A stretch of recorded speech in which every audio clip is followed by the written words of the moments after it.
All right, Dirty Sports episode 727. We are live in 5, 4, 3. Welcome to the Dirty Sports Podcast. I am your host, Andy Ruther, coming to you live from Cincinnati, Ohio, with my co-host from St. Louis, Missouri, Joey No Chill Prano. Hello, Andy. Good morning. This is a hot start to a show. Yeah. I lost you there for a second. We just went through my connection was unstable. Did yours just go unstable on me? No, because you stopped on me too. So we both were stopping on each other. Welcome to the Dirty Sports Podcast. Take 2. We're here. We're still here. We're doing it. It's that Cincinnati to St. Louis internet problem. That's what's going on here. They don't have internet in the Midwest. I think it's your weird hair that is running interference on all the wiring, because you now have platinum hair, or maybe it's like jumping to the different metal. You look like Bruce Willis in The Jackal. That's a reference. That is a reference. Like, what? Bruce Willis in The Jackal. I like that your hair is now getting more and more white, and now you're combing it down in front of your face. No, I didn't comb it. I just woke up. I got up an hour and a half ago, but it's the morning. Platinum. That's a great random movie. I remember seeing that. I remember laughing. I think we talked about this. I remember laughing in the theater when no one laughed when he blows off what's his name's arm. Jack what's the actor comedian's name? He wasn't big yet. Jack Black? Oh yeah. You remember that scene? Yeah, barely. He's test. I think I saw the Jackal exactly once. Yeah, me too. He's testing it.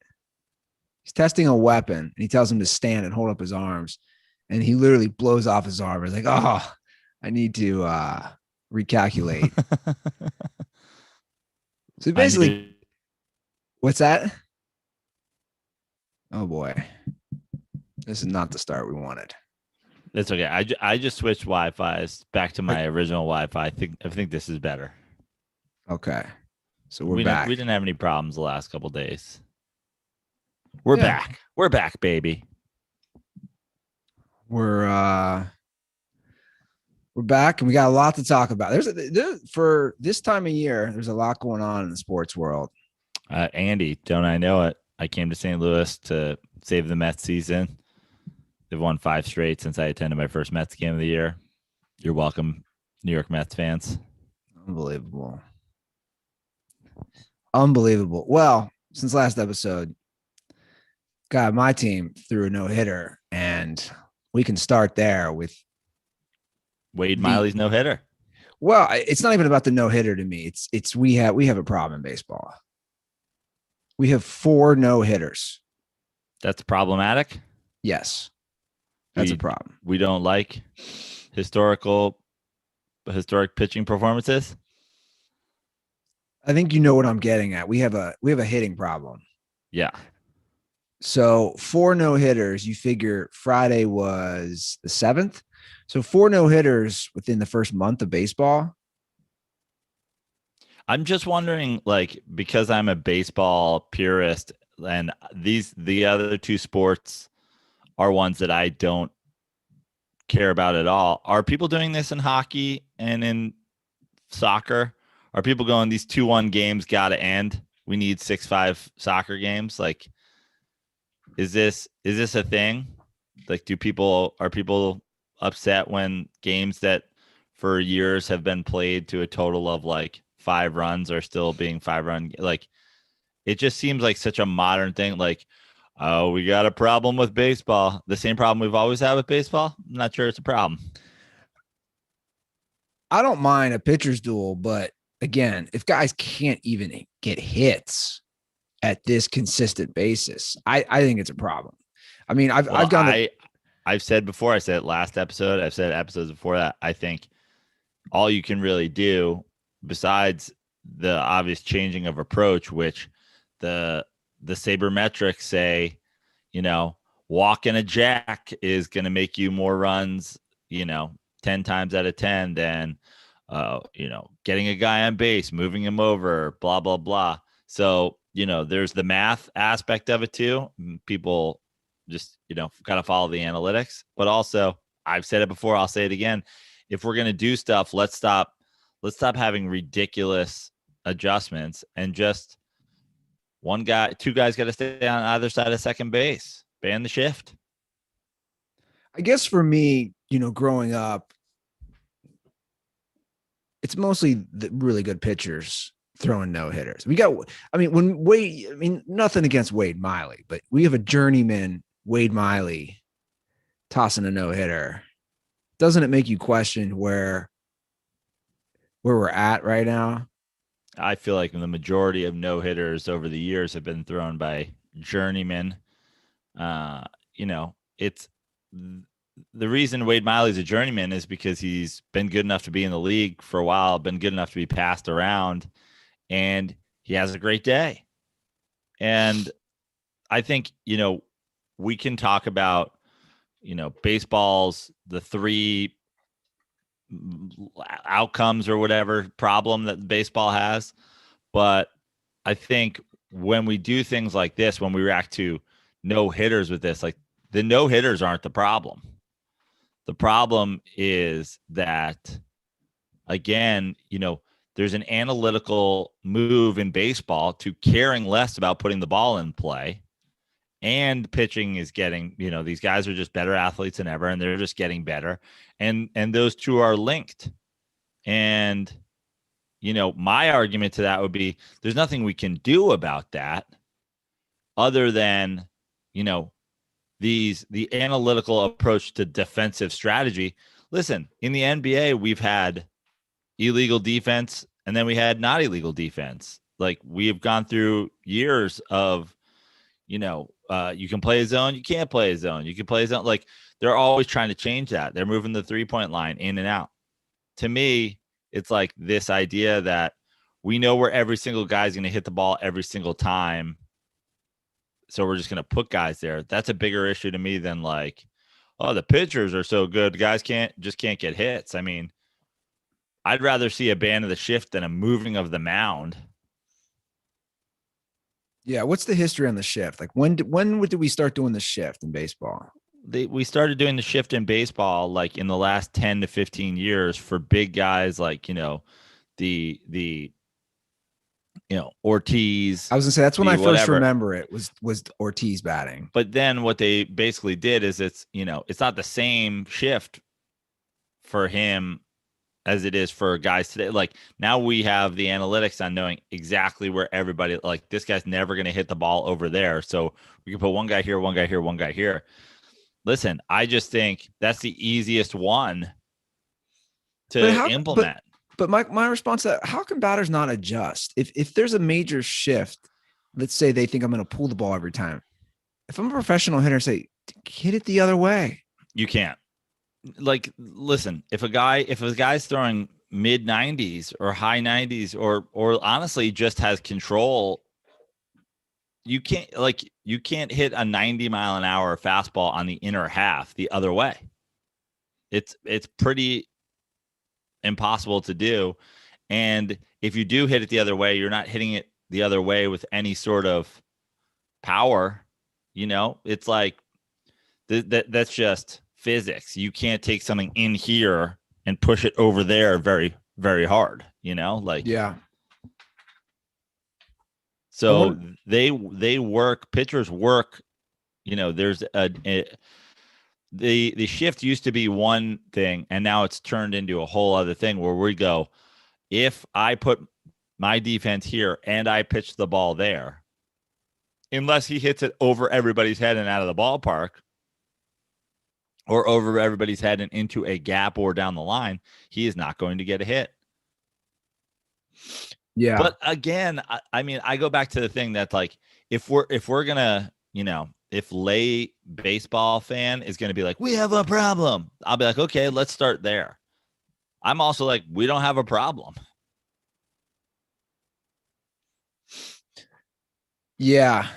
I don't know. It's just been interesting for me of the like three I games. just don't feel like, old school soccer fans like another 1-0 game. This is boring. A lot of defense, a lot of goalkeeping. We need more goals.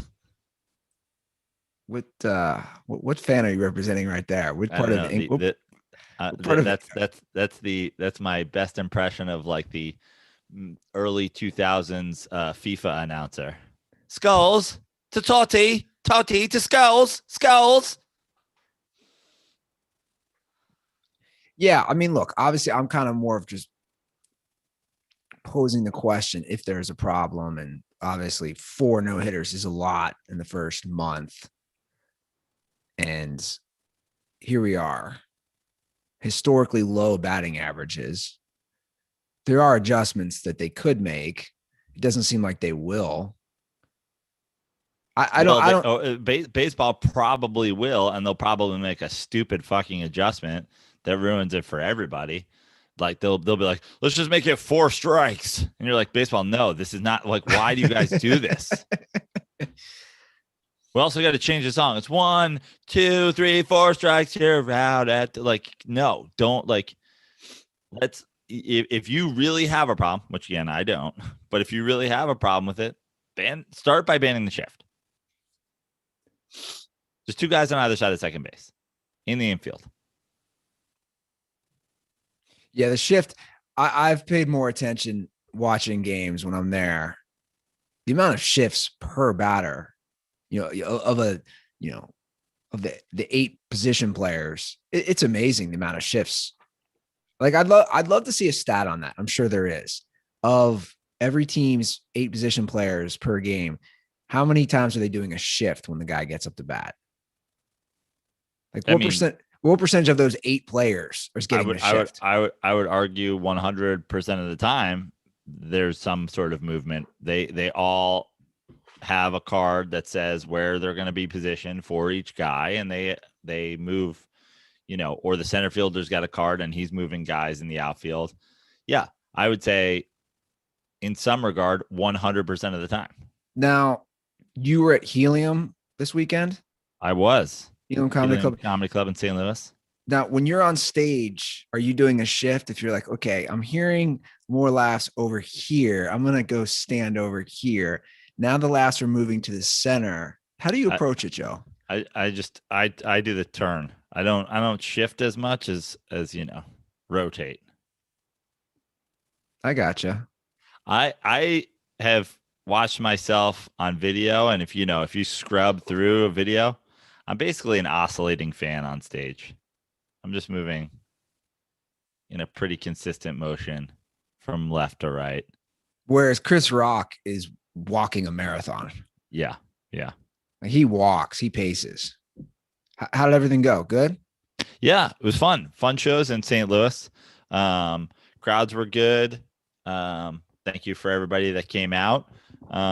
It's just nice to be back, to be working, a weekend again. Like Helium was nice enough to put me on the shows while I was here and let me host. As opposed to, in the past where I'm booking a show that they just happened to throw me on while I was here. And I appreciate that. And very, Helium's one of the great comedy club chains in America. I think they do an awesome job. They're in some, fun, different cities. Obviously we have other comedy club chains that have, put their boots in the ground in some of the bigger cities, but Helium's awesome. They're in Portland and Buffalo and Philadelphia and Indianapolis, and they're really, really great clubs. So it was fun. Did you have time to golf? I did not have time to golf. So you're telling me you packed and brought that amazing minimal golf bag all the way to St. Louis and you didn't get to use it? Listen, Andy, this is becoming one of the great, storylines of my spring so far. I brought my clubs to New York and didn't get to play. I brought my clubs to Missouri and didn't get to play. I'm literally packing my minimal golf bag to show it off places, and not getting an opportunity. And honestly, I've got to talk to some of the other people in my organization and let them know, listen, I have a sponsorship with what I have been referring to as the Tesla of golf bags. I am trying to take it to the streets. I'm trying to show it off across America. And here I am getting boxed out. Yeah, it's unfortunate. And it's too bad because honestly, I think this state would have really benefited from seeing the incredible minimal golf bag. Well, the new bag 2.0 is dropping in about 2 weeks on May 25th. So if you guys want to get a pre-order in, you can do that over at minimalgolf.com. As a reminder, this is the most high-tech, technologically advanced, like Joe's saying, the Tesla of golf bags. I call it the Rodney Dangerfield Caddyshack of golf bags.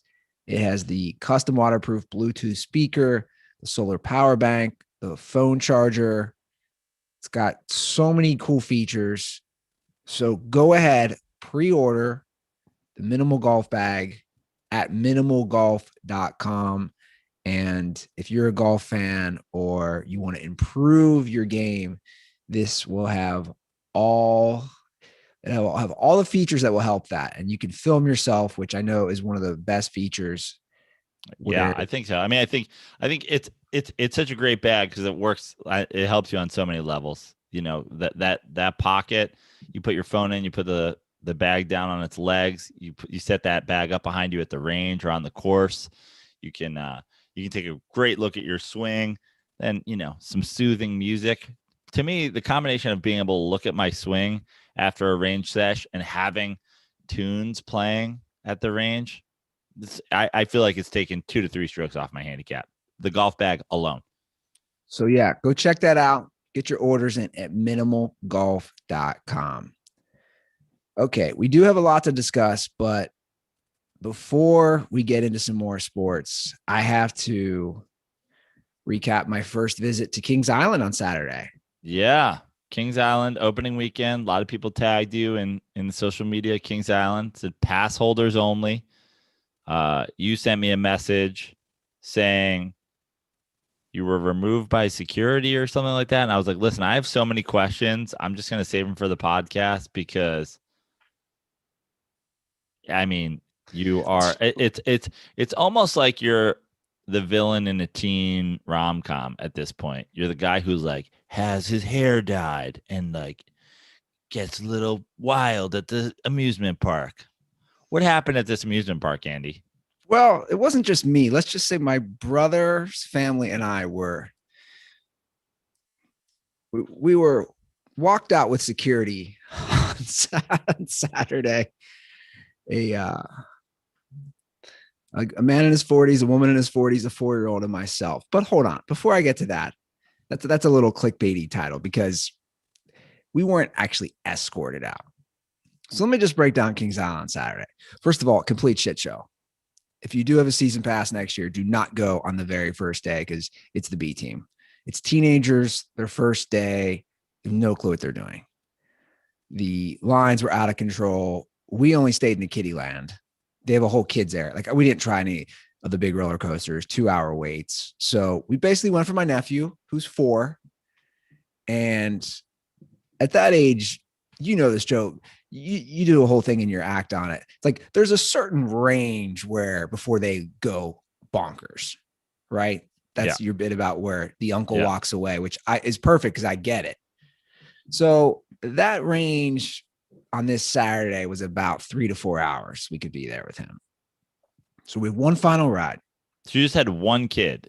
It's just 3 adults. I mean, you guys talk about, you were triple teaming this kid. And it still got out of control? Well, this was like his first amusement park. Yeah. So he's going through he pussed out on 2 rides right before, after waiting 15, 20 minutes to go on because it's too high or I'm too scared. He liked the roller coasters, but he, for some reason, didn't like anything that went up. Like, I don't know. Anyway, there's one final ride, like a scary ride. It's supposed to be scary. It's again, for kids, you get in, it's dark. It's called Boo Hill, and you shoot guns at the ghosts, and we're in this ride. This ride's changed over the years. This used to be Hanna-Barbera Land back in the day. It was a Smurf ride in water. Then it changed to the Phantom of the Opera. Now it's Boo Blasters at Boo Hill or something. How do you know the history of this ride? Because I've been to Kings Island my whole life. Okay. So I don't want to go on it. It's like 30 plus minute wait just to get on. My brother's like, no, last ride, it'll be good for him. He starts freaking out when we get on. Like, he's legitimately scared. Because, it's the noises and it's dark and, ghosts pop up and all that stuff. And it is a lot for a 4-year-old. So Your brother's torturing his son. Yeah. Essentially.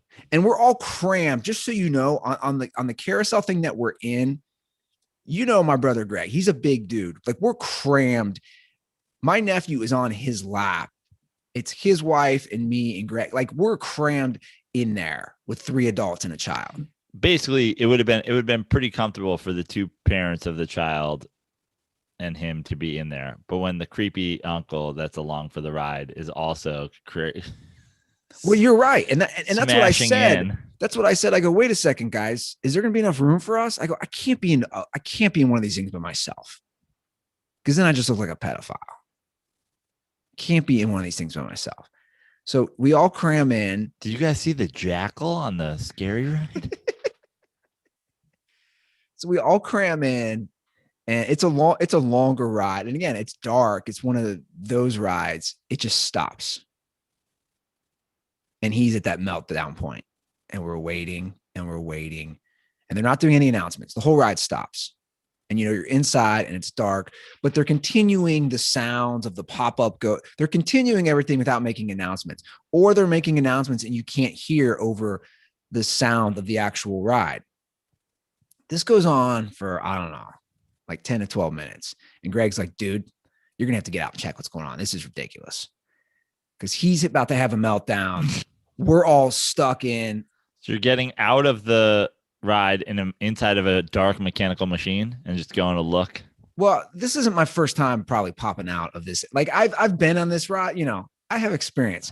So I wait, and then this is now really like a scene in The Jackal. Like, you're in a dark haunted house in an abandoned amusement park and you're trying to run away, like going around dark corners. So I get out of Beverly Hills Cop 3. Like, what? So I pop out of the ride. By the way, this thing doesn't move fast, just so you know. There's areas, there's like a track that it's on, but outside of that, you can walk around. So I pop out, and apparently they announced, get in the ride. But again, the moron kids running it should have just stopped the actual ride audio, and they didn't. So no one can hear this of get back in the ride. So I start walking, trying to find the exit, and it's a labyrinth. And it was way farther away than we all thought. We were probably halfway through the ride.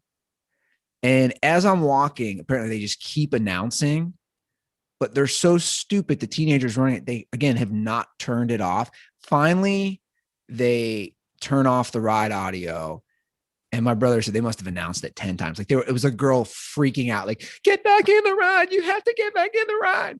So I make it to the end, and there's like 4 or 5 teenage kids waiting for me. And they're like, sir, you are not allowed to get out of the ride. That you cannot do that. And I said, well, I already did. Well, you're not supposed to. I go, well, I already did, guys. And there's the exit door to enter, to get back into the daylight. Like, you're not allowed to leave. We've called our supervisors. We've called security. You have to stay here.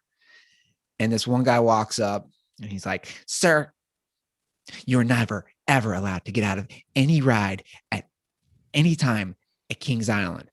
And I said, dude, I didn't get out on top of Orion, which is the 300-foot roller coaster. I got out of Boo Hill. Oh, nice. Bro. Dropping references to their real rides. Guys, we're not even in adult land. Let's not treat this like I got out of Orion. I got out of Boo Town, okay? Boo Hill. I wasn't even up on Boo Hill yet. I was still on the approach to the climb up Boo Hill. So let's not act like I came out of a roller coaster while I was upside down. So then they keep saying security is on their way. You have to fill out paperwork. And I must have said 2 or 3 times, you guys going to put me in Kings Island jail? Like I'm mocking these kids. Andy, Now, have you thought about just complying? no, I was complying. I wasn't leaving. I didn't walk away. I stayed there. So mind you, any indoor rides, you have to wear a mask and it's dark. So I'm in a mask. The kids are in masks. It's dark. At this point, I'm thinking, I think they have no clue what my age is. There's no way they know I'm 39 years old because they're also probably thinking, what 39-year-old's jumping out of the ride? Right. What 39-year-old does the Machine Gun Kelly hair dye thing? Like, so what kind of 39-year-old came in Machine Gun Kelly cosplay? So they have no clue. And then they tell me this is the best part. The ride was stopped because there was people with disabilities, which I'm calling bullshit. It does not take 15 minutes to get anybody with disabilities out of a ride. So then they tell me we can't restart the ride until you've met with security. I go, wait, so everybody's stuck now because of me? So now I feel like a total asshole, even though it's on them. They should have announced this. Again, amateur hour with a bunch of 16 and 17-year-olds. So there's another room right by me that has the cameras. And at this point, my brother Greg had texted me, I can't wait any longer. Should I just get out? I write yes. Why you they just told you that you are the reason it has stopped. Now you're telling other people to get out. So my brother's family all gets out of their ride. And I hear someone in the other room, a woman go, oh my God, now there's an entire family getting out of car 12. Oh my God. So now they turn on the lights of the entire ride, which they should have done before. And a couple supervisors show up and they're like, I just want to point out, you're certainly not complying when you text somebody else to also break the Kings Island laws. For a man who's Mr. Law and Order on this podcast, you have spit in the face of the Kings Island badge holding police community. I guess pink and white stripe, candy stripe lives don't matter, or whatever the fuck they wear patrolling Kings Island. I have never claimed. I've always been a little chaotic. I've never claimed to be law and order. Anyway, my brother comes out. At this point, he walks up right as security guard named Mike, who's probably 19, shows up, and they do the same spiel to my brother, his wife. Greg's holding a 4-year-old, and security guard's like, I need to talk to you. And Greg's like, well, I'm leaving the park right now. We were already planning on leaving. And he's like, can I walk with you as you leave the park? So the security guard follows us as we walk out to the exit of the entire amusement park. He has a notepad. This was the funniest part. Like it was a crime scene. He had one of those little notepads that they would show up at like a murder scene. And he's saying, okay, so I need to understand what happened to force you to get out of the ride. And then he asked my brother's name. And for some reason, he gave our actual last name. I go, why would you do that? He says, it's Ruther. He doesn't ask for ID. He doesn't ask for anything like that. But he follows us as we walk out. He's scared. He's definitely scared shitless of my brother. You know, he's a big guy. And he's intimidated. And he's asking these questions. Also, you guys are anarchists. So he's walking through with a giant guy who's already prone to breaking the rules. He cares not for your Kings Island rules. He's walking off of rides. So security guard Mike. I think they should have tased you guys personally. Maybe even found actual firearms. So we walked out with security guard Mike, exited the park, and we're laughing because if they put the Ruther name, there's a lot of us who have season passes this year. So I assume we're good next time. But guess we're going to find out. You know, we're all wearing masks too. So identity. Now, did you have to get a picture taken for your Kings Island pass? Yeah. I did it ahead of time with a selfie. You could do that this year. So they're going to go through your passes and find the people who match them. No, they can't. Wearing masks. That's what I'm saying. They can't. It's like Greg said. Greg goes, if they called me, obviously we're in the system that we went that day. They scanned our phones. Right. But he goes, they didn't take any ID. If they ever called me, I'd say I wasn't there. Well, security guard Mike gave the Ruther name. It wasn't me. Somebody else. Somebody gave my name. I mean, he was there because they scanned your pass, but you're claiming it wasn't you on the ride. Is this your is this your play here? We were at the park, but it wasn't us. Somebody else must have given our name. Look, man. Sir, your brother has platinum frosted tips. We know that this was you. And I'm screaming, they're not frosted. It's from the chlorine in the pool. Sir, your brother was wearing a shirt that said property of the DirtBall fam. We have looked at his social media. We know it's him. So that was my first day at Kings Island. And that's how it ended. Walking out with security. Unbelievable. I hate to say it,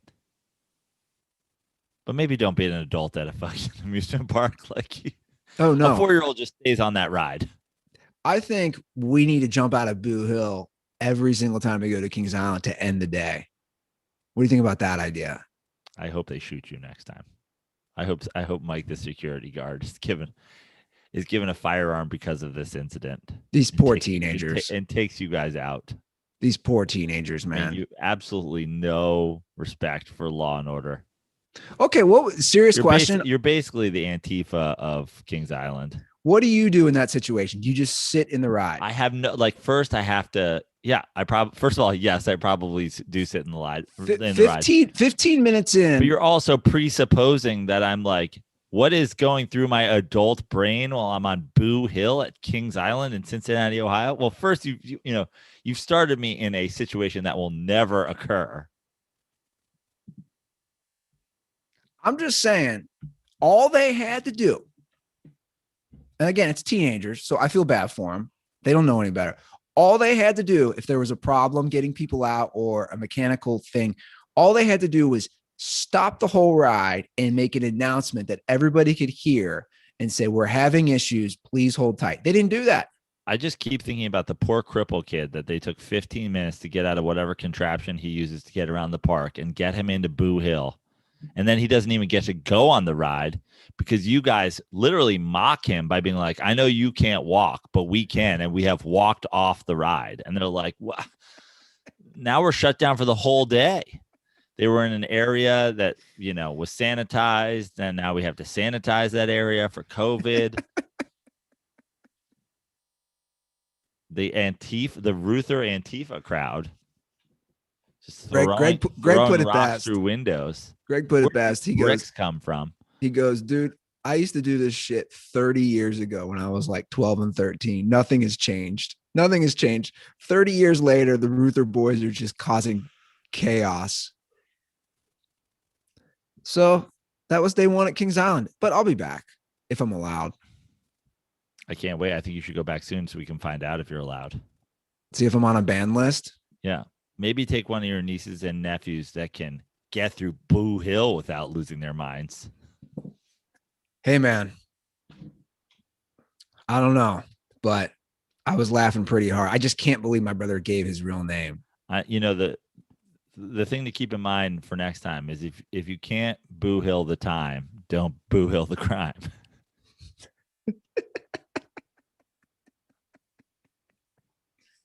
Well played. Well, you know who else is on my shit list right now to bring it back to a sports discussion is Adam Schefter. Schefty. You're beefing with Schefter now? Yeah, man. I can't believe this Aaron Rodgers thing. I still don't really understand it. I don't understand what is the you sent me the thing and he basically said that the Aaron Rodgers the Aaron Rodgers story that he broke on draft day, he decided to break when there was a culmination of information. And then I know the timing of it is draft day, but I'm wondering what is it that people are like, what's the issue? I don't know what other people have. My issue personally is that he would drop this on draft day with no new tangible information of anything. That he decided to hijack an entire draft, a day where people are becoming professional football players. It really is a day for the players, right? Where dreams come true. Okay. What is going on here right now? I'm just saying. Jesus, you were literally at Kings Island where kids' dreams come true, and you shut down the whole goddamn park. So let's stop worrying about children's and their dreams come true when you're burning down like Princess's palace, roasting, Mickey Mouse over the coals of the anarchy that you're spreading throughout amusement parks in Middle America. You don't think there's a problem with him doing this on draft day? I'm going to play the clip. Let me just play the clip. Let me play what he said to Dan Patrick. This dropped on. Okay, I haven't heard this, so this will be good. So I'll just play what he said. And Patrick point blank asked him, "You chose to break the news on draft day." Just listen to his response. 49ers called, and I said, how long till it gets out that Aaron Rodgers wants out of me? Is it next week? Is it next when he doesn't show to the OTAs? Is it next month when he isn't? It's going to come out. What does it matter if it comes out now or next week or next month? And so you chose to break the news on draft day. That is absolutely accurate. Correct. But it wasn't something that you got information about. No. Oh, okay. Okay. No, and there was nothing that morning that came in. All of a sudden said to me, "Yeah, he wants out. You should report this." Like it was going on all off season. You just keep hearing it, and there was more and more talk, and now they're starting to be out. I mean, Joe, come on, right there. Oh, he's straight up admitting nothing came to light that morning. I understand, but I'm still a little confused because like the whole thing is like Schefter bomb and like so like. I guess my question is, shouldn't we be more upset that Schefter didn't tell us earlier? Not that he didn't like wait until after the draft. I mean, that's a fair point. But I had enough information for this story to be a thing. Like also, if he's trying to like affect some draft day trade or something or some movement of Aaron Rodgers, wouldn't he do it sooner? Like, I don't know. Like, I guess I'm confused with what is essentially at the bottom of like what you're saying. What are you saying? Like he took advantage of like draft day being a time where people give a shit what Adam Schefter says. Yes. I think it's like I said last week. It's not a coincidence. Why don't we just pull up what I said last week? I have that queued up already. This is what I said last Monday on our show. Well, the timing of events is also an interesting point. Like it's that dropped on draft day. Schefter dropped it draft day. Is he working with Rodgers' team? What's the behind the scenes? I'm just saying there's a lot of questions. Well, you don't think Schefter's trying to say it's a coincidence that it drops draft day. So obviously he's not working with Rodgers' team, but that was my point last week. And I was actually right. He's confessing he's been holding on to this. My take is this, like you said, Joe, he could have dropped it earlier. And then he's saying, I could have dropped it. Dude, you chose draft. He hijacked draft day. But there was information, and this is already out there, right? There's information that Mike Shanahan called the Green Bay Packers that day to talk about the availability of Aaron Rodgers. And he just referenced the Niners. Now, I know you're saying that this isn't like, I know he's saying there wasn't some information, but he even mentions the Niners. Like, I guess the thing is, are we mad that he didn't wait? Or are we mad that he didn't do it early? Like, I don't really know. Unless we're accusing him of working with Aaron Rodgers or of trying to force a trade of Aaron Rodgers on draft day. Like, I'm just like, I can't say Adam Schefter is guilty of this or that until I know what people are upset. What is? I have no clue. I haven't seen what anyone else has said. I haven't followed it. All I know is I saw that, and that's my reaction. My response is just, dude, you hijacked draft day, and to me that's selfish. And I get it. He works for ESPN, and it's going to get more eyeballs on the draft. But does it? I mean, it creates obviously a huge discussion. Yeah, because Aaron Rodgers didn't move. No one made a play for Aaron Rodgers at all. No one traded or anything to try to acquire Aaron Rodgers or not. It's like, yeah, it was a story that day, but I mean, hijacked draft day. Yeah, he did. He did. I do. The whole draft was about Aaron Rodgers and are the Packers going to make a trade? He straight up admitted right there. But once the Niners drafted Trey Lance at 3, the whole the story of where is Aaron Rodgers, that was over. That story was over 3 picks into the draft. I don't think so. Not to me. Where else was Aaron Rodgers going? I don't know. I mean, there were crazy people saying, "Oh my God, what if the Patriots get him? What if something happens? What if some wild trade happens?" But you seem to be disagreeing with me. My point I'm not disagreeing with anything. I just don't know what I don't even know what I am or am not agreeing with. My point is this. He sat on this to timely do it on draft day. He could have done it later, like he said. He could have done it earlier, like you said. He purposefully dropped it on draft day. Him doing it later, I think it's actually worse if he does it later. Because then he's like, I had all this information and the NFL draft was happening. And I'm just, what am I doing? I'm an NFL beat reporter and I'm not reporting the beat that I know because what? I guess that's the thing. Why he didn't do it sooner, I guess, is a question. If he said he didn't get any information. And that's the point. So he's great at his job. I actually think he should have done it sooner, and it probably would have hijacked draft day even more. People would have had more time to make moves for Aaron Rodgers. So Schefter's great at his job. We both agree. I don't know. Maybe. Well, I'm assuming he's great at his job. We have joked how many times on this show that he doesn't sleep, that he's artificial intelligence, that he drops something the minute he gets it. Well, obviously that's not true. And, we kind of know that now. But that's my point.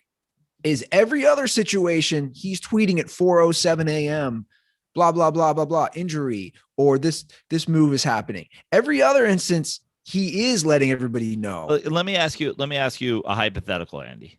Hypothetically, Adam Schefter has been hearing things for a number of weeks leading up to the draft. He smells the story, but he's not sure he has one.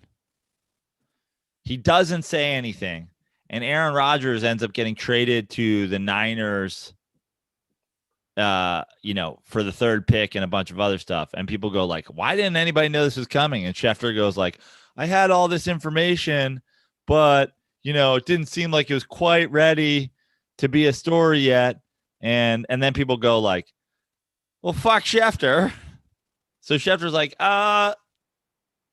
in case something happens this evening, you should know that there's a bunch of stuff that tells me Aaron Rodgers is super unhappy in Green Bay. My response is I don't think that happens. I don't think anybody's saying fuck Adam Schefter or any of those situations. Well, I think we would certainly be how did this happen? Where did this come from? We had no Schefty tweet the morning of draft day and Aaron Rodgers got traded in the draft, the fucking internet would have exploded. It would have exploded regardless, but I disagree with you in one instance in that we all know Aaron Rodgers has had problems the last couple of years. We've known since they drafted Jordan Love. We've heard all the rumblings about him and LaFleur. You know what I'm saying? It wouldn't be a shock if he was traded. We've known Aaron Rodgers. I think it would have been a shock if the reigning NFL MVP were traded on draft day without any rumors or rumblings that somebody was trying to move him or he was demanding to be moved. He's also been unhappy. Yeah. I guess it's just the worst case scenario. I don't know what we're accusing Adam Schefter of, being a clickbait like reporter. Well, he does work at ESPN. That's all I'm saying. Is exactly that. He took advantage. Well then, Judge Joe Prano finds him guilty on all charges. He's a guy who fucking gets up every morning and fucking throws out clickbait NFL headlines. Guilty. Throw him in the jail at Kings Island. Throw him in fucking the candy cane captivity hole. Joe, it's for the kids. It's for the kids. Draft day's for the kids. He ruined it. He ruined the kids. He basically got out of the draft day ride early and shut the whole thing down. Yeah, he did. He got out of Boo Hill. So you're basically accusing Adam Schefter of being the you of the draft. Minus the frosted tips. Right. Although he's clearly has his own hair dye issues. Does he? I only sleep 2 hours every night, but I have jet black hair. Okay. Okay, Schefter. You're either a robot or you dye your hair. You know what's great about that interview is Dan Patrick, and you don't have the video in front of you. I'm playing the video where he's like, so you decided, and Schefter's like, yeah. Like, he's very matter of fact, where he's not hiding. I'll give him credit. He's not hiding it. Because I think he's answering questions because he's like completely unaware of what if somebody's accusing him something. I think he's like, yeah, I was doing my job. I was telling the people on draft day, get ready. We might have some news with Aaron Rodgers tonight because I've been sitting on a lot of information that he is unhappy. And no one's scooping me.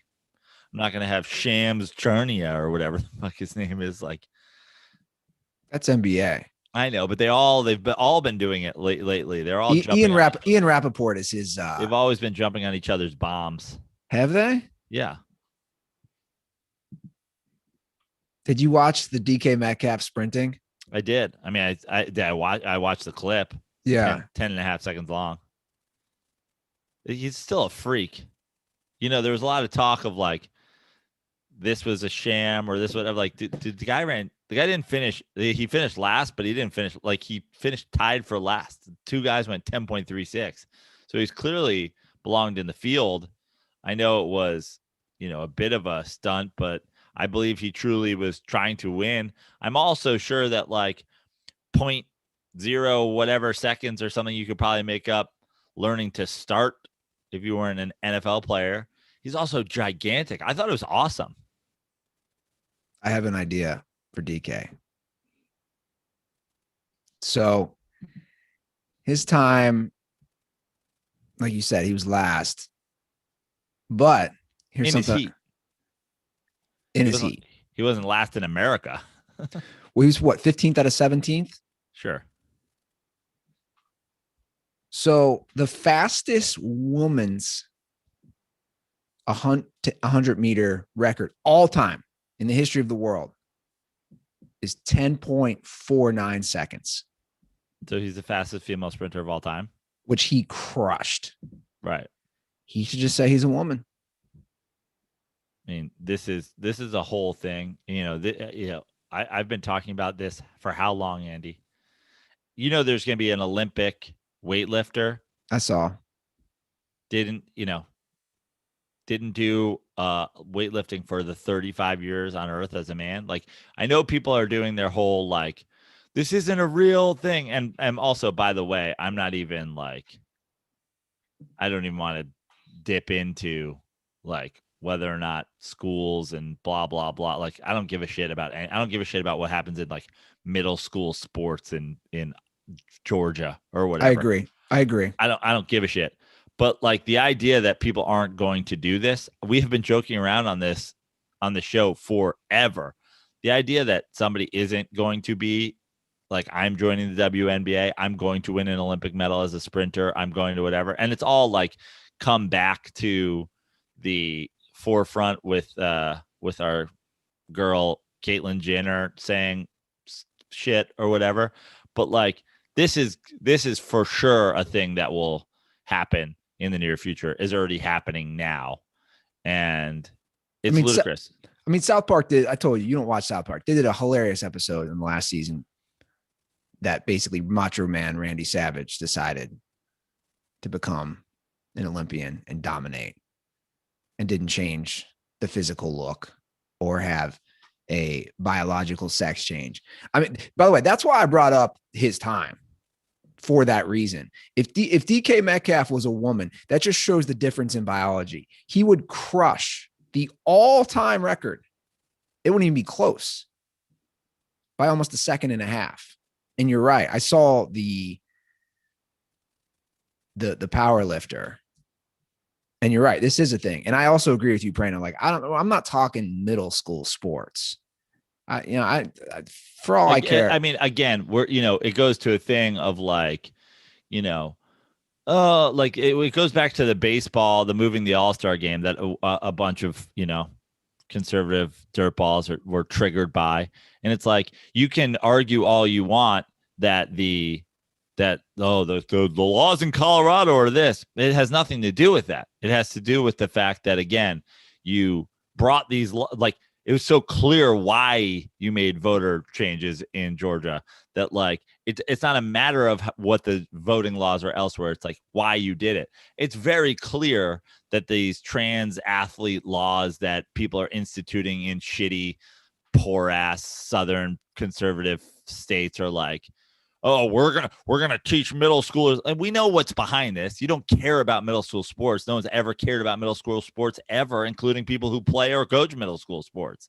You're only doing this to prove some sort of point. So that's why I don't give a shit. Like, I don't want to even get involved in your dumb political games where you're like messing with the minds of like 13-year-olds who are already struggling with gender identity to make some political point.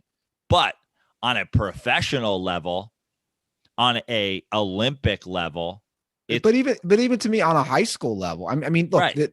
To me that, like, my cutoff, like, once you get to high school, the difference is so drastic, and it is. I don't even care about the difference. The bottom line is when we're going to talk about this with like the horse racing thing, we are not that far removed from the East German women being on hormones and blah, blah, blah, just to win. It's like, that's the exact same thing. It's the exact same thing. We have a history in, professional sports, in college sports, in Olympic sports. The reason why high school gets dicey is because we don't have a governing body for high school sports where we're like, oh, everybody should do this and everybody should do that. We don't have an NCAA. We don't have which, by the way, to kind of hop in here, you're alluding the horse racing thing. And I learned this from my brother last night. That's the same problem they have in horse racing. Yeah, no shit. So I didn't know every state is different. There's no uniform law on the drugs that these horses can be given. Right. Which I guess it's being proposed because there's too much money involved, right, with gambling. I guess it's being proposed in Congress. There needs to be one set. You always hear this, the Nevada Racing Board, the Kentucky Racing Board, the whatever racing board. It's the same thing happens in boxing. Surprise, surprise, the other most fixed sport in history, boxing, where they all come up with their own fucking bullshit. And that's the thing. It's like, listen, high school sports is a whole different thing than professional boxing or professional horse racing, where there's literally 50 tracks in America. Every town has a high school. It's hard to have a governing body. And so you leave it up to the states, and then you have shitty red states who are like, fuck 13-year-olds who are struggling with their identity. I'm going to fucking ruin their life. That's completely different than saying, listen, the NCAA has a governing body, and this is how we're going to handle this situation. The International Olympic Committee has a governing body. This is how we're going to handle this situation. Well, obviously, I don't want to go too far. Like, we're going to end up discussing those other things at some point because it's just inevitable. But to bring it to the horse racing, the Kentucky Derby winner, Medina Spirit, has been disqualified for testing positive on a steroid. But hasn't been disqualified yet? Well, they're reviewing. Right. the positive test. And if They're reviewing whether or not the positive test for a drug that the horse is allowed to take is correct, that he took it, but not in the window of time that the horse is allowed to. Like, this is one of those things where, guys, I have worked at a racetrack in America. If you don't think horse racing is the most or second most or tied for first most fixed sport in the world, with only boxing being there, you are fucking stupid. All these horses are on all this shit. It's legal for them to be on all this shit. Then they come up with stupid things like, well, in Nevada, you can be on this stuff within 7 days of a race. And in Kentucky, you can't be on it within 14 days of a race. But you can be on this other anabolic steroid for horses, and you can be on this. I mean, there are literally, like, you talk about, like, I got a tip on a horse in the 7th race. They didn't fucking take the horseshoes off the other horses. The tip is that one horse is juicing. The problem I have is Bob Baffert, the trainer, he has such a checkered past. But he doesn't have a checkered past. He has the same checkered past as everybody in the fucking history of sports. Some of his steroid-ridden horses get caught. Some of them don't. But Joe, I don't know enough about the sport. Is that true? He's had 20. His horses have had 29. He's the biggest trainer ever. Like, this is also he has a legit, like, a literal stable of horses. This ain't fucking Seabiscuit where Bob Baffert's getting up every day and feeding this horse fucking oats from his hand. I know, hold on. Like my brother's obviously big into this. He owns a horse. I talk to him a lot about it. I mean, Baffert has look, he's got, the facts are, this is his 5th failed drug test of a horse that he's trained in the last year. He's had 29 failed drug tests. So for me, I'll be honest, when I hear his explanation, oh, I had no clue. How did this happen? I say, dude, you're racing the horse you train in the Kentucky Derby. You had no clue. I'm calling bullshit. The evidence is there. He's got 29 failed drug tests in his career. Your brother owned a horse, correct? He still owns brother owned that raced in a fairly big race. Oh yeah, I mean he was a very very small minority owner. Right, but if you wanted to go spend time, like my point is, Bob Baffert has 100 horses. So if every single day, he spends time with every one of his, like, I'm just saying, there's a guy that's training that horse under him. He is the stable trainer, but like, again, he's not feeding this horse fucking, like, basically what he's saying is like, the guy who really trains this horse apparently took it upon himself to fucking juice this horse up. But then at the same time, how ludicrous is it that this is something the horse is allowed to take? As far as the horse shouldn't be allowed to take it, is what you're saying. Well, what the fuck are we talking about? Just have they're horses. Just race them. I agree. Feed them, train them, race them. They don't need to be on steroids. LASIK, this and this anabolic that and this but it's only legal for this many days before a race, and it's only legal this many days before another race in this city, and then this blah blah blah. It's so ludicrous. And I repeat again, I've worked at a horse track. I've been around a lot of people who run horses, who own horses. I still know people who own horses in these things. Joe, bet Medina Spirit in the fucking Kentucky Derby. You know who made money on Medina Spirit? I did. Yeah, but again, I'm assuming the tip wasn't like my guy saw him this morning and he looks real fast. I think I'm not denying that he's got a lot of horses, but to act like he didn't know, again, his horse that's racing in the biggest race of the year, to play dumb on that, I'm not buying it. Personally, I'm not buying it. I think you're wrong. I think he didn't know. He also doesn't care. Also, they all do it. It's the most fucking fixed shit ever. Yeah, but I feel like you're giving him a free pass. I'm not giving him a free pass. I'm saying he's a man who's a part of a criminal enterprise that takes money from people who are gambling like they're watching a horse race. The majority of the public don't know the whole thing is a fucking scam, Andy. So that leads to my next point. If Medina Spirit, you want him to be like you want him to be the most honest mobster there is. No, I'm not expecting that. I'm saying they're mobsters. It's a like big horse racing, big gambling, big like he doesn't even give a shit about winning the fucking Kentucky Derby. He gives a shit about the amount of money now he can charge to sire other fucking horses because the horse. It's all of an elaborate fucking money making scheme. So what happens to the money? So let's say Medina Spirit nothing is still happens to the money. You won, you keep it. That's pretty fucked up for the people. You lose it. That's pretty jacked up for those people. Sure. We're talking about hundreds of millions of dollars exchanged hands, and then the horse gets disqualified. Yeah. Guess what, Andy? If you bet on a boxing match and a guy takes a dive in the fourth, you also lose.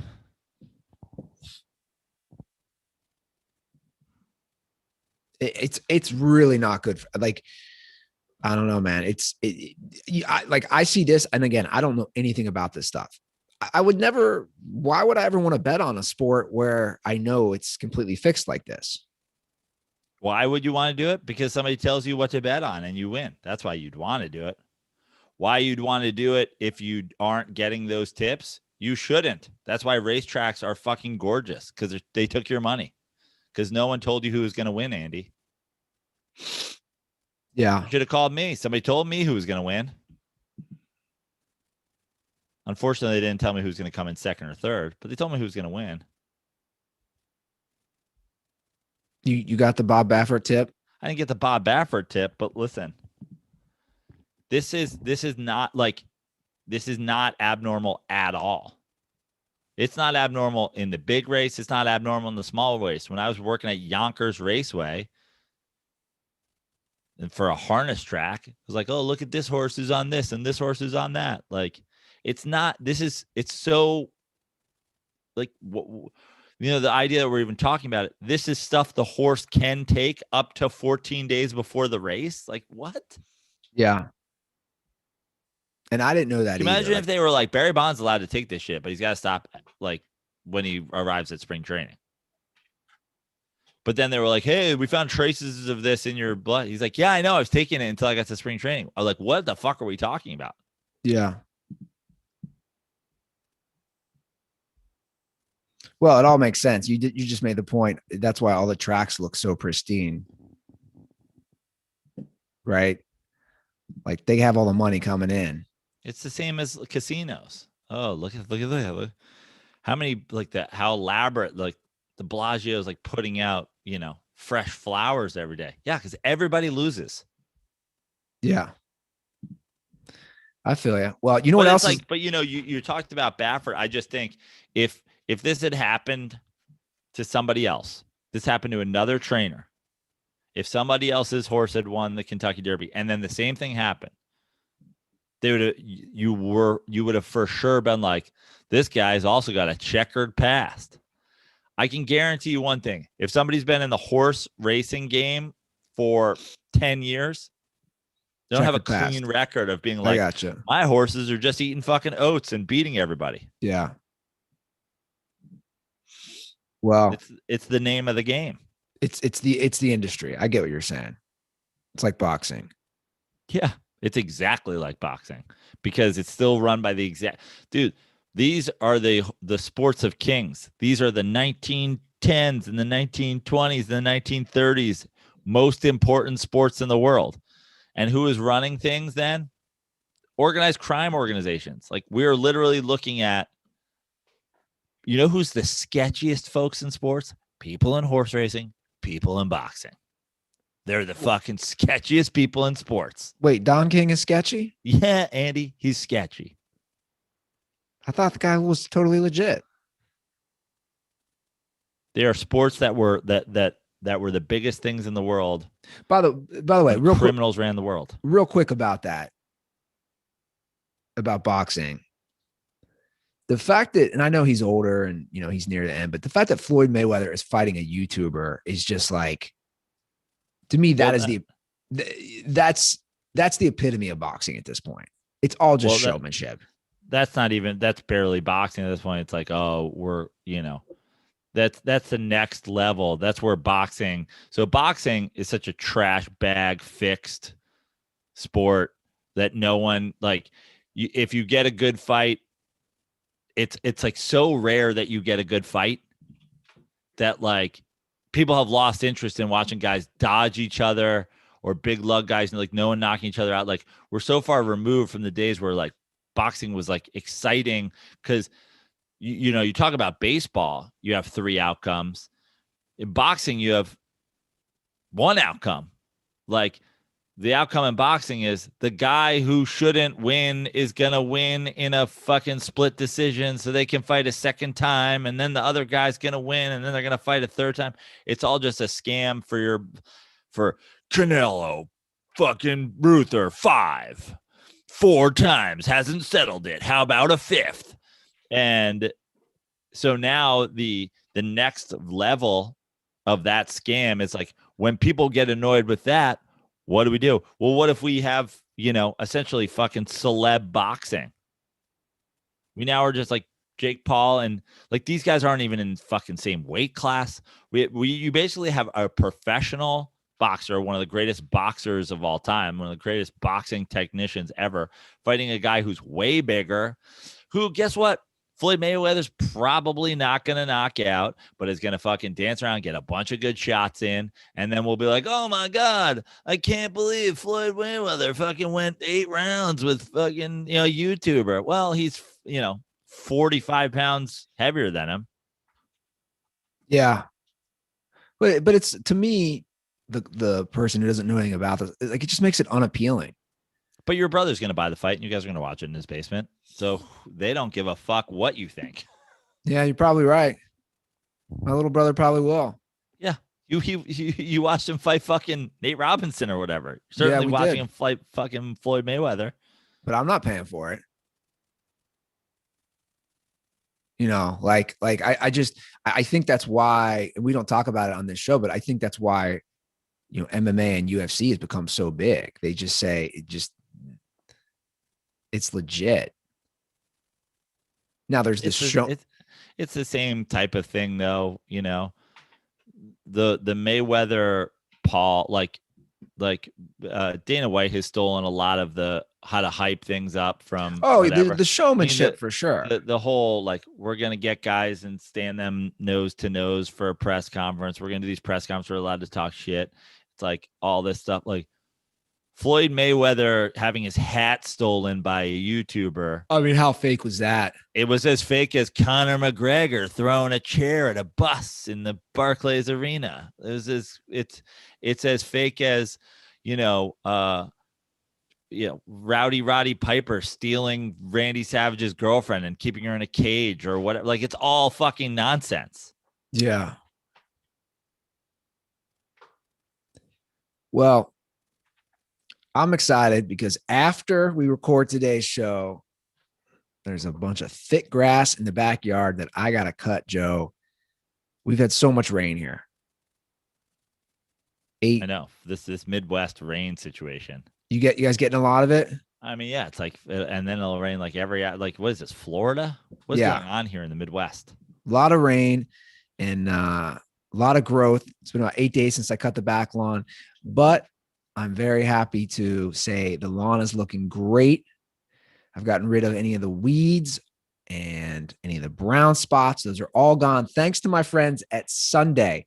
Guys, Sunday Lawn Care will customize your lawn and they'll give you a great plan to attack any weeds, pest control, you name it. They'll get you taken care of. Simply go to sunday.com, put in your home address, and their free lawn analysis tool will take care of the rest, all just in seconds. Sunday uses soil and climate data to create a tailored nutrient plan so you get all the stuff your lawn needs and nothing it doesn't. Let Sunday take the guesswork out of growing a greener, more beautiful lawn this spring. Visit getsunday.com/dirty to get $20 off your custom lawn plan at checkout. That's $20 off your custom plan at getsunday.com/dirty. And I really am liking how the lawn's looking. Got some other work I got to do to it, but that was my day. That was my day, not on Sunday. I'm talking about Sunday. My day on Saturday after the Kings Island debacle, I came home and I cut the front grass. That was the way I ended my day peacefully. So good luck finding me, security guard Mike. Maybe catch me on my riding mower, Mike. I'm trying to let this wrap because I don't want to, I don't want to ruin our good friend Sunday's ad with my follow-up here. Like that's how I ended my day peacefully. So you went full Antifa at Kings Island, then you came home and cut your grass, and you're like, listen, I'm just over here being peaceful. I was very peaceful, by the way. I was condescending, but I was peaceful. I could have ran out the exit when they told me to stay. No, I waited for the supervisors and the security. So I think I was very peaceful. Oh yeah, you merely used your clout to get others to also break laws. Your brother was like, "You are clearly in trouble. You're sitting with security. They've told you what you've done wrong." He's like, "Should I also do it?" And you're like, "Yes, mobilize everybody out of the Boo Hill." I'm building Attica. I'm building an army. Yeah, Kings Island army. Yeah. You're Kings Island Antifa. I almost had Snoopy joining me.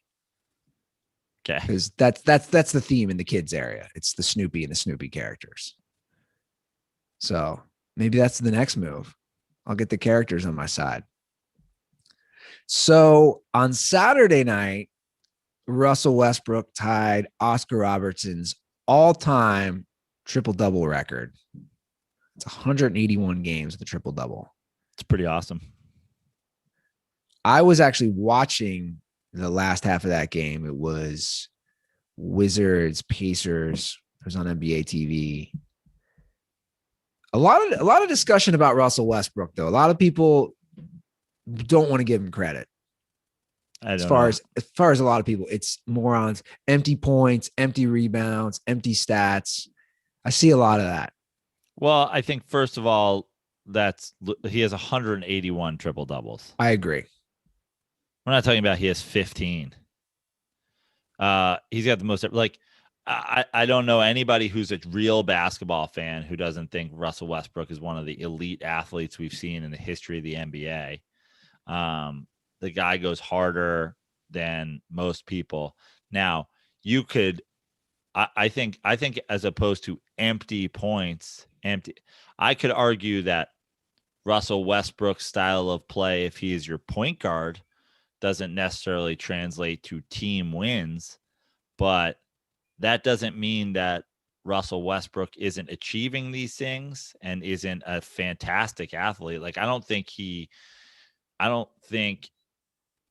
that Russell Westbrook is just getting points. I mean, I'm sure, listen, everybody in the history of sports is like, they're going to do what they like. If he has, 10 points and 10 assists and 9 rebounds, I'm not saying he's not like, hey, let me get this rebound and get another triple double. I'm not saying some of these triple doubles haven't come, with some help from teammates but like, I don't know that Oscar Robertson's weren't. I don't know that anybody else's weren't. Who knows what goes on in, Magic Johnson's huddle as far as his triple doubles. I don't know about any of that. What I would say is a way more, a way more valid argument against Russell Westbrook's legacy is that, this style doesn't necessarily translate to everybody being better. Now, it has this year. Like, he's turned the Wizards around with his second half. So, are they going to compete for a title? Of course they're not. But that would be my argument against his legacy as opposed to stat padding or whatever. Like, I don't think he's stat padding. I just think he's, doing him, and that doesn't necessarily translate into, great basketball. Well, and also I thought the announcer, I don't know who it was the Pacers announcers, but I thought he made a great point. And he said, because he brought this up, but he also said, look, guys, the reason that the little guys get so many more rebounds now is because the game's different. And there's so many long rebounds because of all the threes. Yeah. Which I never thought of. So his point was, back in the day, only the big men had the big rebound numbers because the shots were so close to the hoop. Yeah. But now with all the long rebounds and the way the ball bounces in so many different ways, you're going to have a lot more rebounds that go to guards. And I never thought of that. And it's such a basic concept, but it's a great point. So that this notion that, but he's still got to go get them. Yeah. There's still guards who don't rebound for shit. I agree. I'm not trying to discredit Russell Wilson or Russell Westbrook, but my point is, it makes sense. And I think that in a way also discredits, like, I never understood the empty stat thing, because to me, I agree. I don't follow that argument of, wait, so like these 10 rebounds and 10 assists are bullshit? Like, what does that even mean? Right. He still got them. Yeah, I would argue that it's harder to bullshit rebounds and assists than it is points. 100%. Than a guy who's just taking more shots than they, you talk about empty stats. Like Kobe Bryant has, a chunk of years in the middle of his career and at the end of his career where he is stockpiling empty stats. You're not helping your team win. You're forcing terrible shots. Carmelo. You're taking more shots in a game than somebody should. You're not, you're not effective. You're not, like you're not doing anything. You're literally just scoring points. I totally agree. To me, it's the points are the empty stats. When you're doing the other things, it's not. And as far as the triple double goes, in most of these career 181 triple doubles, I would say that he's got at least 5 baskets that are probably not empty. You know what I mean? Now, if you go, oh, he's averaging, he's the only guy that averaged 30-point triple doubles for X amount of time. Now we could have an argument of like why that might be not as valid. But I think, the thing with Westbrook is you could argue that if these were of a less of a concern for him, because it does seem like he cares. If he was less concerned with triple doubles and more concerned with W's, maybe, he would have had more team success. But also, if you're a coach and somebody goes, listen, this guy right here is going to give you a triple double every night. I'm not going to tell you how he's going to do it. Do you want him or not? Every coach is going to be like, yeah, give me him. Yeah. Well, here's an interesting stat, and I put it in, and it doesn't have all his triple doubles, because what's their record? Here's him with the Thunder. Listen to this. When Russell Westbrook got a triple double with the Thunder, they won 100 out of 138 games. They won 110 and 28. Pretty good. So the argument that it's empty stats is bullshit, because they're winning, just like the other night where they were behind big time. He gets a triple double. They win the game. Beal had 50 points. So the argument. By the way, Russell Westbrook's been on mostly winning teams like his entire career. So I think when people say, like I just did, that maybe it doesn't turn into winning back, like we're talking we're talking compete for a championship.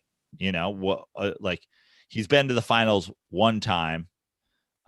He had Kevin Durant and James Harden on that team.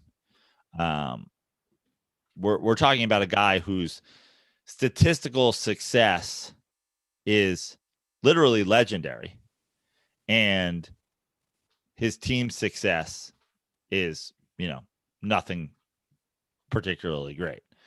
Like playing winning basketball is one thing in the NBA. It's certainly a bar to achieve. And that would be where I argue the empty stats thing. Again, Kobe Bryant's not winning a single playoff round during his no big man having stat padding MVP years.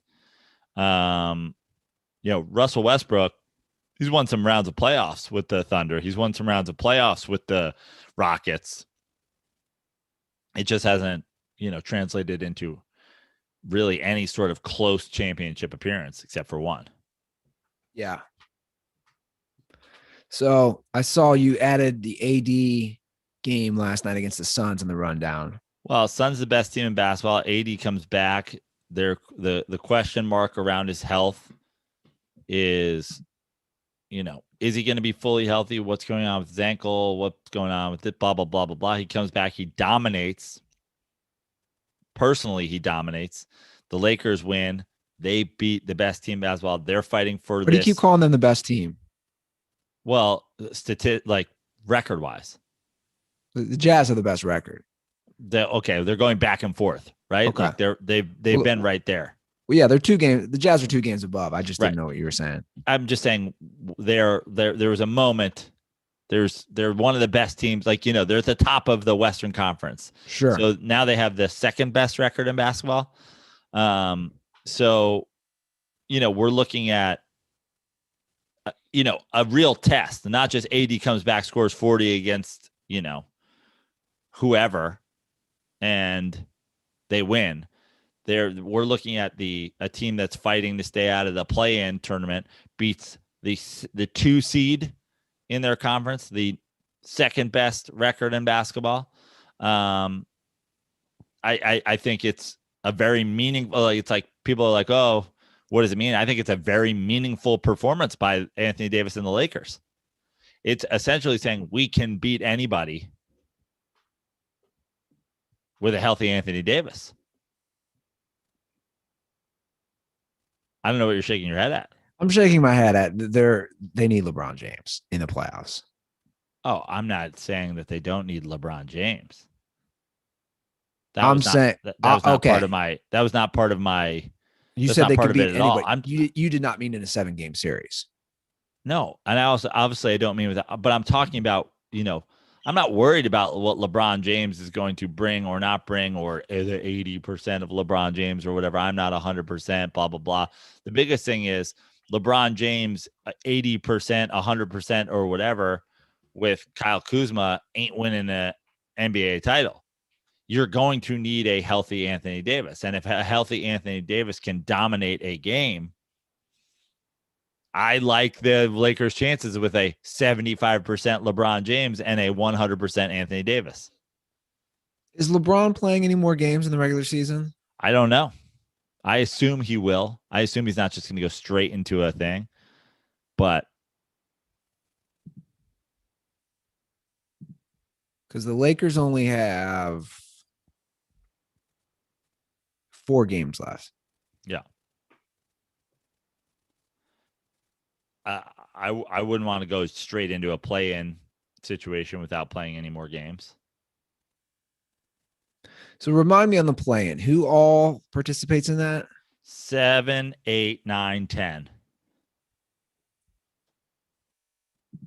You have to win 2 games in a row if you're the 10 seed to qualify. You'd have to lose 2 games in a row if you're the 7 seed to lose out. So the Lakers want that 6 seed. Yeah. So they're gaming back of Portland right now. Right. And the Clippers are a 3 seed. Which would be awesome. Although if the Lakers made it out of that, I'd argue they'd probably rather take the Suns in a matchup to start than the Clippers. Yeah, I mean, the Lakers have been so spotty that I don't think they want to have a 2-game for their whole season little run. But at the same time, I'm not sure that a LeBron James, Anthony Davis duo would be all that worried about it. Maybe I just don't think that would be a strategy. You got to beat everybody one way or the other, right? Yeah, I'm still, I guess, I didn't realize there was only 4 games. I knew it was down to the end, but only 4 games left. Your Knicks are holding steady. They are. Big win yesterday. They got Lakers. Is Lakers tomorrow? Yeah. Yeah. Knicks are 99.7% to make the playoffs right now. So it seems like we're in, but I don't want to get ahead of myself. It is the Knicks after all. Who's coach? The coach of the year could be interesting this year. Yeah. You figured Seems like Tibbs, Thibodeau should be in the pretty heavily in the mix. but also why am I forgetting his name? Suns coach, Monty Williams. Is that his name? Yep. Yeah. You think it would come down to those two, right? Think so. Yeah. Or what about Quinn Snyder? Solid.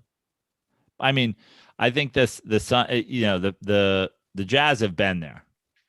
The Suns, played well last year. But In the obviously, bubble. yeah, in the bubble, but obviously not. No one saw them being the 2 seed, but the Knicks coming out of nowhere to be a 4 seed in the East. Like, I wasn't. Listen, I people say I don't take my L's. I've taken my L on Tom Thibodeau. I did not like that hire. I was wrong. Till Tibbs. What time is your flight? I like 4. So you got a minute. Yeah. You want to do a call or two? Sure. We'll have time for a couple calls then. All right. The hotline is 310-359-8365. Let's go to an old DirtBall we met up in Houston. McKay. Remember him? Yeah. Got us the tickets. He's got a question for us. Hey, Dirty Sports. This is McKay Parker from Houston, Texas. The Washington football team still doesn't have a new name. It's been a year since they've changed their name to the Washington football team, and they haven't given any indication that they're going to change the name. So my question is, what's the biggest procrastination that you guys have had? And for Tug Coker's new baby's name, how about Hector Coker? All right, stay dirty. Hector Coker. He had. It's Tug announced. I do know the name. I'm not going to announce it. He has a name. I don't know it, so he hasn't announced it to me. Oh, I texted him. I said, "What's your baby's name?" Because he texted us claiming his baby was Larry Bird Coker. Yeah, and it is not indeed Larry Bird Coker. It is not Larry Bird Coker. Yeah, I have not seen it. I have not seen any formal Instagram announcement. I know maybe he's waiting to. Maybe he's just doing a Schefter. He's waiting for, I don't know, the start of the NBA playoffs or something. Like, maybe he's waiting for a big day. Perhaps it's going to be, a U.S. Open golf weekend announcement. I don't know. I don't know what Tug is planning. But it seems as though when we find out, it will not be because new information dropped. He's like, I've been sitting on this a while. Exactly. When is Washington? Listen, my manager was very upset with this when we were watching the NFL draft. She was very upset that they still haven't picked. I'm like, I like the Washington Football Club, Washington football team. Yeah, like it's very soccer style. Like, I like it. I don't care if they never pick a name. But now we got it. People are very people are like, they don't have now they got to pick a random regional animal. They're going to go with the Red Wolves, I bet. That'd be so stupid. Who cares? The Red Wolves? I hate the hey, let's pick a fucking animal no one's ever seen around here. But 1,000 years ago, before we had cars, the wolves were all over the mid-Atlantic region. The last time a Carolina resident walked outside, they're like, "Yeah, babe, there's a panther in the yard." I don't know. There's panthers in Florida. Yeah. What a cool The last animal. time somebody was on their way to, work at their high level, marketing job in downtown Chicago, and there was a fucking bear in the street. Well, I mean, Joe, you could say this for any team. I know. Literally any team. No shit. This is my point. It's like, I don't care if they. When's the never last pick time up- somebody went to the Ford Motor Plant and they saw a lion walking across the freeway? Exactly my point. My point is, I don't give a shit. The idea that we need people are the idea that people are upset about this. Oh man, I'm not upset. I'm just wondering. What's I think be the Washington football team. WFT? Yeah, I like it. All over the world, there's soccer clubs that don't have, I'm trying to think of something I've procrastinated the most on. I think everybody procrastinates on their taxes. I shouldn't say everybody. A lot of people do. I do. Maybe ending a relationship for people, friendship, a job. I think a job is a big one. A lot of times people are like, they don't want to leave a job, Yeah. but they do. What's the thing that you've most procrastinated on?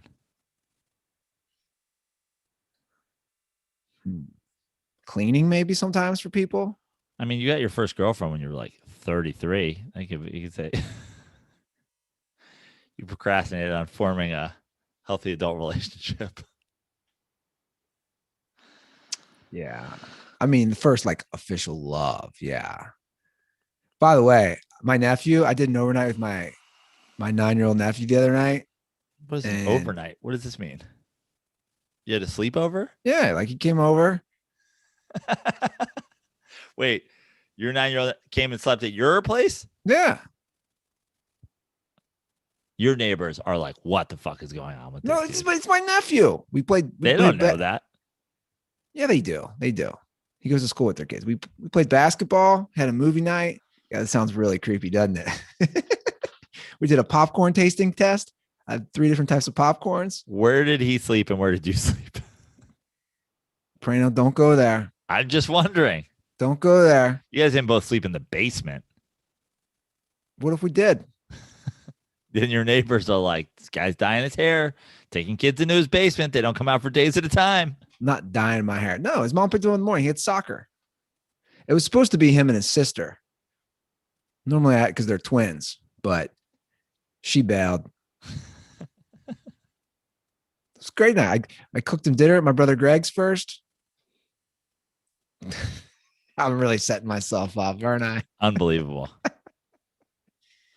Anyway, your poor family just sharing out of context Ruther stories. Yeah, I had a sleepover with my nephew the day before I, caused a riot at Kings Island. Like, what the fuck is going on there in Ohio? Yeah, it really could be taken out of context, huh? Anyway, I asked him, you talked about dating. I asked him, it's funny hearing a 9-year-old's perspective. I said, what is because his teacher's getting married. She's 24. And I made the joke, I got 2 weeks to swoop in. And he's like, she's too young for you. I said, okay, 24 is too young. I said, what's the lowest I can date? He only gave me. What are you talking about, Andy? Were you and your nephew sleeping in the same bed in your basement talking about how young you're allowed to date? Like this, now we're going like now. No, this was in please tap out on this. This was in the car ride after I picked him up from school. Right. Because he's talking about his teacher. Hey, you still awake? Yeah. You still awake, Uncle Andy? Yeah. I was just wondering before you go to bed, what do you think the youngest Uncle Andy could date? Just like in your 9-year-old mind, like how young is too young for me? He's like, I don't know. You're out of control. Like somebody else who's like 50. And you're like, I'm not 50. So he told me. All right. Good night. He told me, I love how you think we're like going to bed at the same time, by the way. He told me 3 years should be my cutoff. I'm like, 3? Wow. You think I should only date a girl? I can't go any lower than 36? It's unbelievable. I mean, he's 9. That's a third of his life. You know what I mean? Maybe you should adjust for the fact that for his reference, it's really 13 years of your life. True. I do remember announcing to my entire first grade class, because I thought it was so absurd. I was like, when my mommy was in the first grade, my daddy was in the 8th grade. Because I thought that was so wild to think, like the 7 years. So you're right. Okay, I'm done talking. What about you, procrastinations? Because you're going to turn me more into this. Bro, I don't even know. Kitty toucher. I mean, I guess I mean, you said it before, I've certainly procrastinated on my taxes. I think, I don't think I've gotten either stimuluses because they're still waiting for my taxes from 2007 or something like that. So that's a good one for me. What else? It's been about 20 years of procrastinating a real job. That's a strong one for a comedian. I think deep cleans people procrastinate on, like a good deep bathroom clean. Yeah. Or like a good deep dusting. I guess I've been procrastinating on where I live. I mean, all my parents' shit is still here, but I think that's a little different level because it's like the grieving process. But it did hit me. My brother goes, mom and dad could walk right in the house and be like, nothing's changed. I'm like, Harambe's up in the background. What are you talking about? I have changed a couple things. Yeah, the base, like they could definitely stay on your ground floor and not think anything's changed. Oh, 100%. So like the basement's a little weird. We have an arcade game down there. Harambe's on the wall, and Andy is currently hanging out with like 15 9-year-olds watching a movie. It's not weird. They're my basketball team. Why did none of you have pants on? We're in shorts. We are a basketball team again. This isn't weird. Stop making it weird. No, chill. Are you currently dyeing all their hair? We're not dyeing our hair. Yeah, well, what you're procrastinating on is getting yourself some chlorine shampoo. I am. I need to. My hair feels like. You know who you look like? I just figured it out. I've been waiting the whole time. I was like, he looks like somebody. You look like Stan. Yo, dear M. You look like Stan. It's so brittle. My hair is so brittle. It's disgusting. The best part is I thought it would change when I was in LA. Remember, I go, I'm not going to be in a pool for 10 days. Yeah. You said, Ruther, it's not going to just go back. Yeah. I was like, you've killed your hair with, chlorine. It's not going to, I was like, it'll go back eventually. If you don't go in a pool for like a year, it'll grow out. All right. You want to get one more Mr. call? I'm too good to call it right my fans. You want to hear one more call? Sure. I think Coach O called us. Let me see. Oh, nice. Yo, Andy, it's your good friend Ed Orgeron. I've seen you express some concern, which is well warranted for Joe Burrow, and I care deeply about my former players. And now that Jamar Chase is also there, I took it upon myself to enact a ancient Bayou blood sacrifice of a donkey to protect my Joe Burrow, who's going to be throwing the ball to Jamar Chase, protect them. Because if my players die on that motherfucking football field, it makes you look bad. Got motherfuckers going to NSU, get drafted, dying. Bad. So I sacrificed a donkey, a burro, for Joe Burrow, a man that I love dearly, and it's helped me make millions of dollars. Go Tigers. Stay dirty. Suck my tiger dick, bitch. That's pretty good. He sacrificed a burro for a burrow. I like it. That's not a bad. A bad Edo. In honor of this idea, I think that we should also murder, sacrifice, kill, and let the blood drip from his body, Chase Utley. That way we can also keep Jamar Chase safe. Fuck Chase Utley. Coach O out. All right. Well, I got a daycare to run, so we got to wrap up this show. Unbelievable, Prano. You really spun things around. Spun nothing. Unbelievable. Dear Kings Island Security. This is Stan.